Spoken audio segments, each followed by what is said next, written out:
बच्चों, आज हम नई कविता की साहित्यिक परिस्थितियों के बारे में चर्चा करेंगे। नई कविता से पूर्व प्रयोगवादी काव्यधारा ने हिंदी कविता को समाज के बीच में से निकालकर व्यक्ति को सीमाओं में केवल प्रयोगों के सत्य तक ही बांध दिया था। कविता में व्यक्ति स्वातंत्र्य तथा आधुनिकता का नारा लगाया जा रहा था। कवि सामाजिक दायित्व से मुक्त था। वह आत्म सत्य के रूप में अपने अहम का ही प्रकाशन कर रहा था। साथ ही साथ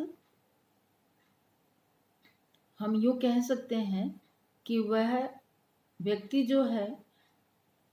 केवल स्वयं तक सीमित था। सामाजिक दायित्वों से, सामाजिक परिस्थितियों से, सामाजिक परिवेश से वह मुक्त था।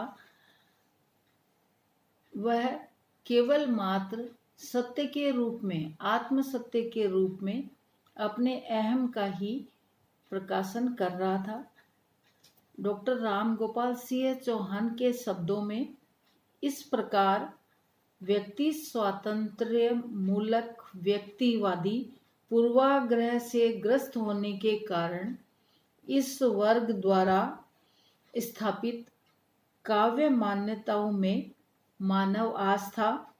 साहित्य की मर्यादा, जीवन मूल्यों आदि की चर्चा कथनी और करनी के विरोध के कारण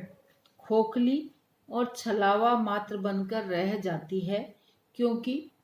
इस वर्ग की काव्याभिव्यक्ति में किसी आस्था, मर्यादा,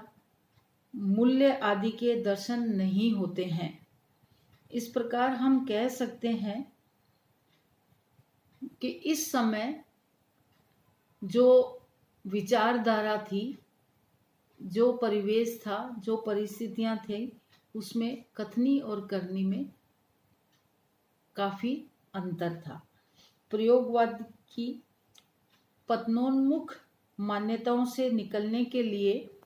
अनेक कवि बेचैन हो रहे थे।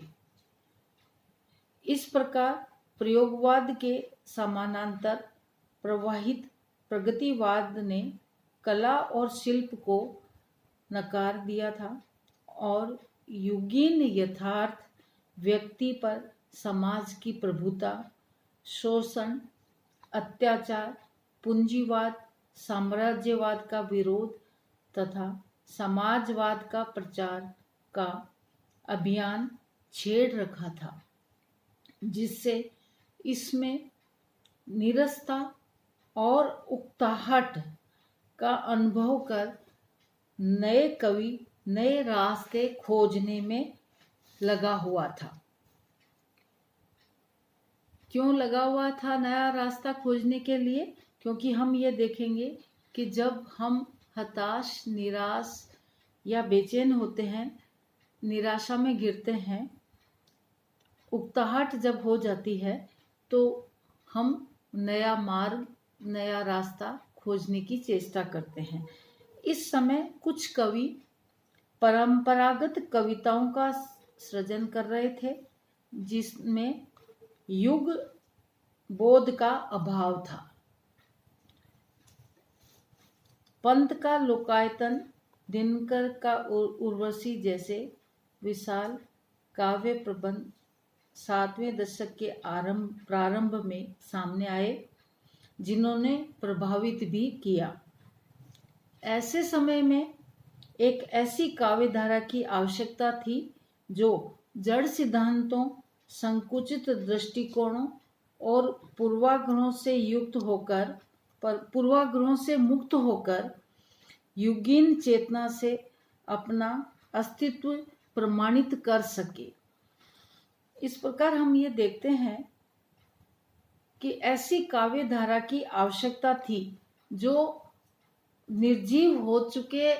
सिद्धांत हैं, जो जड़ हो चुके हैं, जो मान्यताएं निर्जीव हो चुकी हैं, जो सिद्धांत जड़ हो गए हैं, संकुचित जो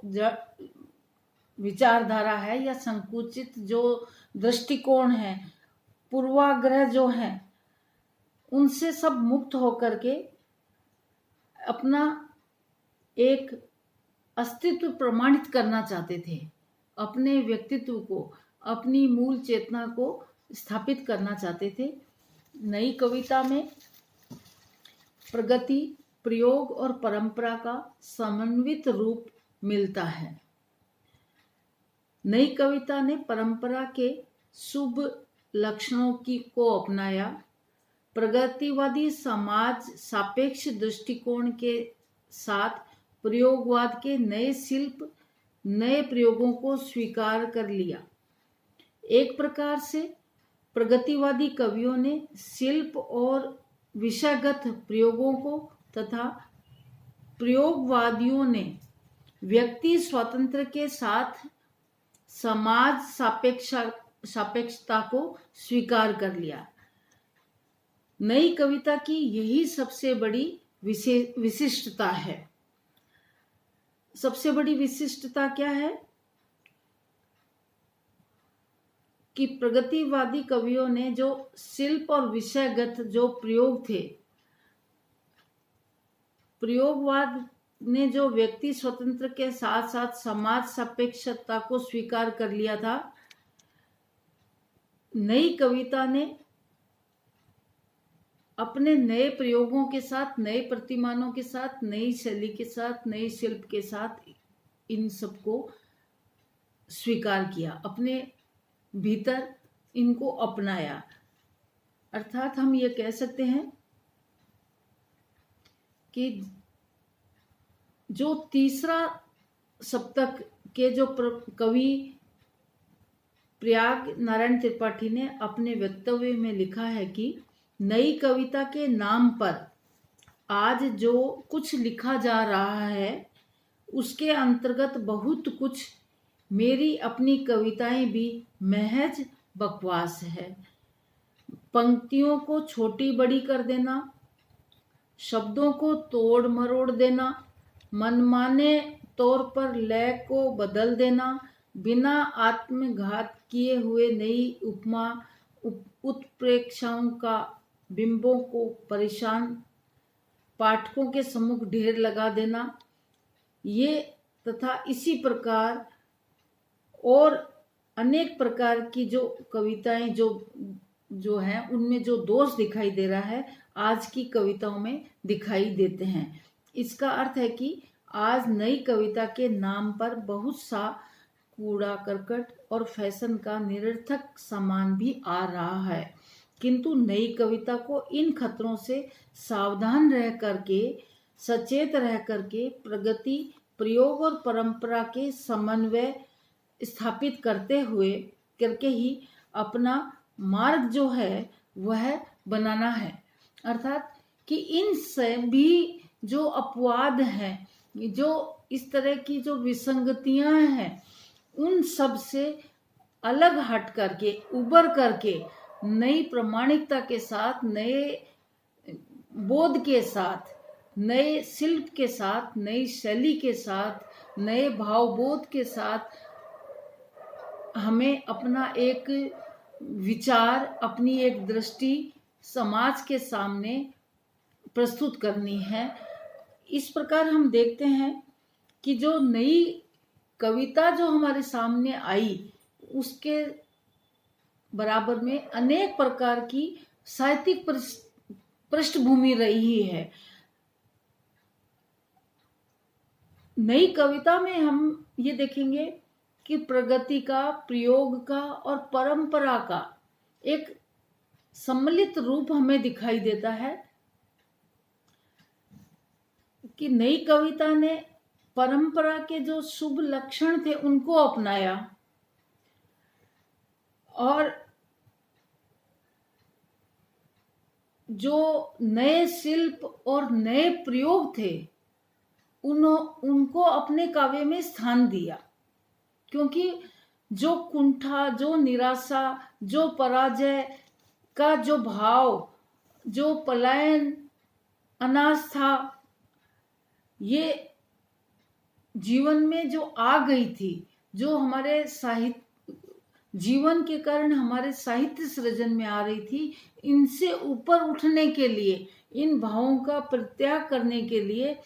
नए शिल्प का, नए प्रयोगों का, नए विधानों का प्रयोग करना आवश्यक था। परिवेश या परंपरा या उस समय की मांग थी, और उसको अपनाकर ही इन सब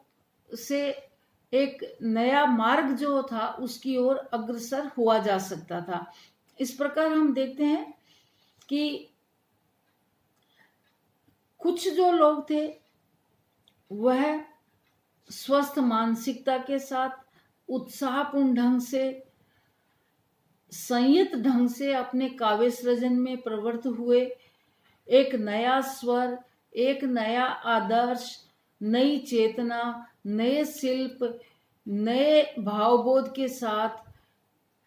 नए युग जीवन के साथ नई कविता की ओर अग्रसर हुए, क्योंकि कुछ नया करने की चाह थी। जहां हम कुंठित हो जाते हैं, निराश हो जाते हैं,